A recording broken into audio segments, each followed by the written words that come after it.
It's time for Around the Ozarks News, brought to you by the Springfield-Greene County Park Board, Blue Current, and Thompson Sales. Here are your hosts, Ethan and Sarah Foreheads. Hey, good morning. Happy Friday. Look who I have with me today. Yay, Diana Tyndall, Modern Day Marketing. I'm so glad that you could pinch hit for Ethan. It's an important job. And I feel like if the shoe fits, wear it. So hey, I'm thrilled. Thank you for having me. It was way too early the other day, so sorry. Here we are. Happy Friday, folks. Yes. Welcome to the news world, right? It's like, I think I've spent more days of my life getting up around the 3 a.m., 4 a.m. marker than it's hard. It's news. That's news. That's what it'll do. Well, speaking of news, college journalism classes, you need to hear me right now. There you go. Let's get to some news, as Ethan would say, right? As Ethan would say, yes. Okay, well, you will remember the man who forced his way onto the Springfield school bus back in April. It was full of children. They were all okay, by the way. Most of them made their exit out the back. Well, that man has now been declared incompetent and unable to proceed, and thus committed to the Missouri Department of Mental Health. He was charged shortly after that crime in April with hijacking, assault with intent to commit bus hijacking, and he was a sex offender in violation of being within 500 feet of a school. William Trenton Moore has now been committed to a mental health institution. I remember when that story came out. That was so scary. Well, I'm glad he's getting the help that it sounds like he needs. Well, sadly, it's now a common and needed practice at schools across the Ozarks and across the country, talking about active shooter drills. President Biden is signing an executive order to make these drills less traumatic for students, which is good. The order also seeks to restrict new technologies that makes guns easier to fire and obtain. So good to hear gun safety, some controls, in the hands that don't need to be using them. Right? Yeah. It's wild. Wow. Wild days in which we live, isn't it? Oh, this is my story too. Sorry. I'm like pulling an Ethan, like, hold on. Whose story is it? And college enrollment at Missouri State University is looking good. MSU has set a record high for fall enrollment. The university students from every state and almost 100 countries. So they have students from every state and almost 100 countries. That is. Isn't that cool? That is so neat. I know. I love it. Good, diverse representation. And I love learning about different cultures and different things. So this is great. Just over 25,000 students are now enrolled in the Springfield campus, and the West Plains campus has about 1,800 students. System-wide, the enrollment is up 3.6%. So very cool. Good for MSU. All right. 40 more days until Election Day in Missouri and beyond. Lots of elections going on. One ballot issue is minimum wage. Missouri voters will decide if it will go from $12.30 per hour up to $15 per hour in Missouri by 2026. Then, starting in 2027, if it passes, minimum wage would be adjusted each year based on inflation and cost of living. Some think it's necessary, think it sounds great. But we know that the Missouri Chamber of Commerce and industry leaders say that it could increase the cost of doing business in the state, which could drive some of them out. And then it could also drive up cost for consumers who are already dealing with inflation. Meanwhile, supporters say it is necessary due to the cost of living right now. So it's important to read up on that issue and all the many others that we will all be collectively deciding on before you head to the polls in November. That has such a big impact. I'm going to sidestep for just a minute, because I remember when it really hit me, like, not personally, but really had trying to get my head around these big numbers, was when I was working at the Parks Department, and we had to increase because the minimum wage was increasing. But what that does was it impacted our employees that were making just above minimum wage. So then you have to stair step. It's almost like you have to stair step everybody else. And I think it was in the $1,000,000-ish amount just to increase where we needed to put everybody. And that's got a big impact, especially if you're a locally owned business. Again, I'm not like touting everything that we were doing was right, but just there's big dollar impacts. It's crazy. It's big. And I remember interviewing, this was many years ago for a different minimum wage increase. But do you remember Bud and Walt's Pizza in Yeah, Nixa? I do. It's not there anymore, I don't think. Is Oh, it? it's because of the minimum wage increase, isn't it? No, I'm Well, kidding. no, actually, I though, hope he not. said that. He said, Is and it? this was, I think it was actually years before before they were actually no longer there. But I remember him saying it will be this like X number of dollars more for me to pay my workers, which means then the customer will have to pay this number of dollars more for their food. Right.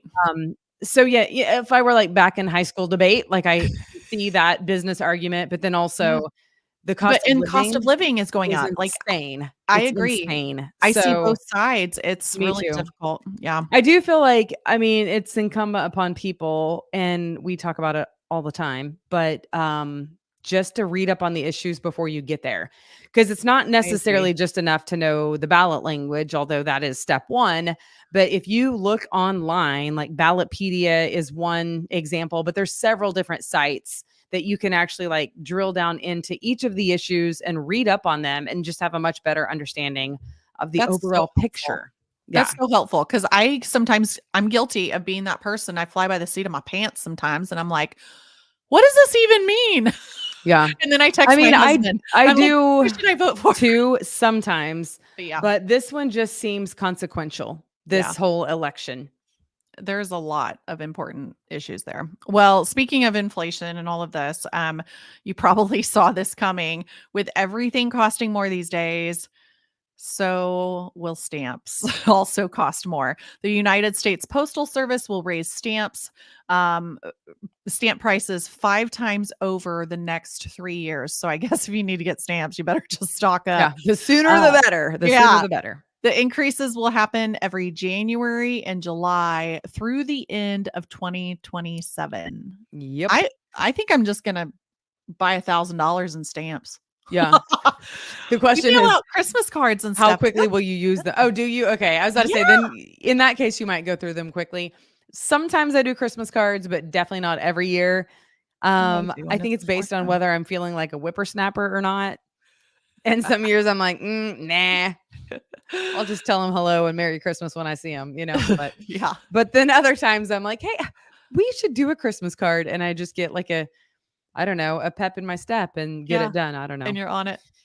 That's All awesome. right. So it is a big weekend for fall festivals, right on cue. And some parts of the Ozarks will see some rain remnants from Hurricane Helene. But for a lot of us, it's not going to be a total washout. And that is great news for all of the organizers of these big fall festivals. One of the big ones this weekend is the Black Walnut Festival in Stockton. This is their 65th year, which is super Wow. cool. They're in the Black Walnut capital of the world. So you can enjoy that today and tomorrow, really all day long. Admission is free. Some of the activities do cost some money, so be prepared for that. But it's always a good time. I've been to that one a couple times and it's fun. That's fun. My only interaction with black walnuts is I think I had ice cream from Brahms. I think that was a black walnut ice cream or something. That's also tasty. That's Yeah, also it was. I tasty. mean, it was good. Yeah. It was Or you good. can pick up some black walnuts out of your yard and go sell them and make money. You can do that. There's a lot that can be Yeah, done with a black walnut, as it you're turns right. out. That takes a lot of work, though. That's the truth. Put the boys up to it. I should. Absolutely. All right. Well, big congratulations are in order for OTC, now known as Ozarks Tech. The college broke ground on its new student union, which will be called the Michael L. Parson Student Union after the governor, obviously. And it's a big space. It is 3 stories high with rooms for socializing, group studying, even exercise. So it's going to include a library, a bookstore, food court, and so much more, it sounds like. It should be open fall of 2026. That's So cool. And that's that's so neat. exciting. I know Governor Parson was surprised, by the way, with the naming. So that was neat. What a neat And it's honor. funny to hear him called Michael L. Parson because Yeah, I was like, who is, yeah. the governor. It's like Me he's in too. trouble. Like Michael L. Parson, we're Yeah, going to it, like- name this after you. It takes me a minute whenever it's not anything but Governor Parson, so. Right. Okay, we have the winner of our contest. So are you ready for this? Yeah. I Drum would make roll. you do a drum roll, but it's like hard. Okay, see, that works with your I was mouth. ready. Ethan like tried to do it with his hands and the mic didn't pick it up. But No. Okay, so the week 5 winner for the Branson Bowl is Samantha from Mountain Grove. Woo! So congratulations, Samantha. I love Mountain Grove. Thank you for tuning in for Mountain Grove. And you won tickets to the Chiefs versus Saints football game happening at Arrowhead on October 7th.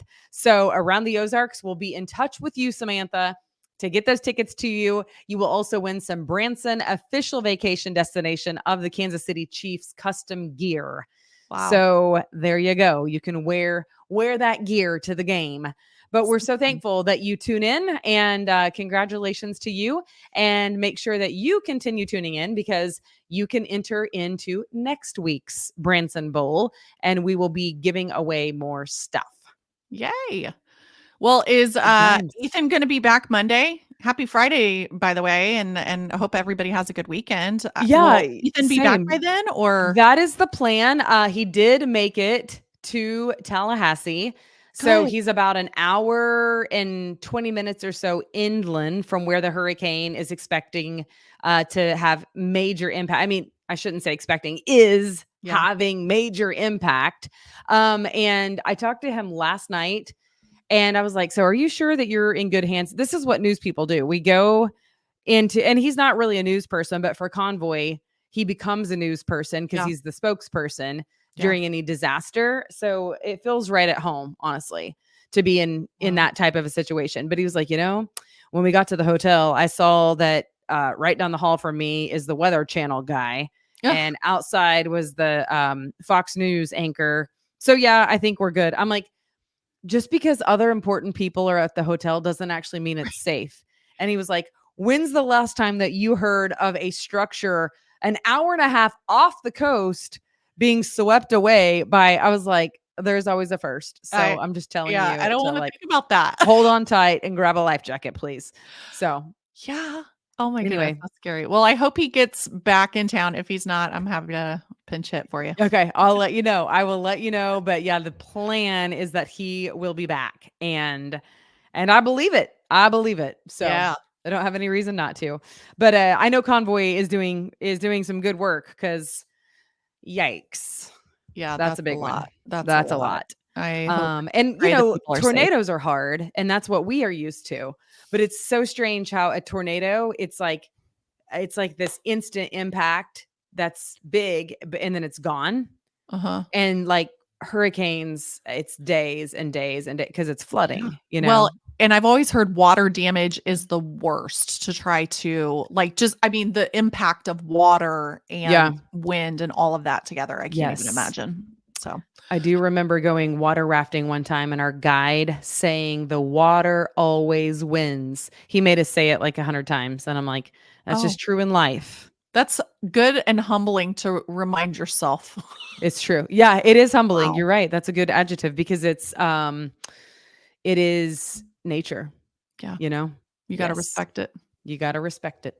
Okay. Well, thank you so much, Diana, for filling in. Thank you guys for watching. And either the lovely Diana or the adventurous Ethan, one of the two, will be alongside on Monday. So we will see you then. Bye.